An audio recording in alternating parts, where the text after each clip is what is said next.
video, nakabili naman po ang aming mamay ng bagong laruan para sa Transatil Brothers. We want your Of toy! course, we want that, mamay! Toy! Yay! O, diba? Bagong laruan na naman ang pagkakaguluhan ng Transatil Waggers. Pero, ang maganda dito sa new toy na to, tunog siyang plastic. Mga mukha kaming plastic tuwing nagbubukas ng chip si mamay. Kaya saktong-sakto talaga. Kaya tignan niya yan si Tiny. Siya talaga yung mukhang plastic sa aming lahat eh.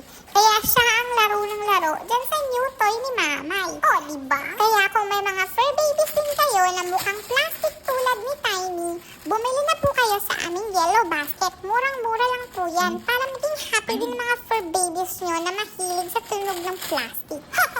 O, diba? O, diba? May pagwasiwas pa sa ulo. Nababalo na po talaga yan si Tiny kasi gusto-gusto niya yan. Yun lang. Thanks for watching. Bye!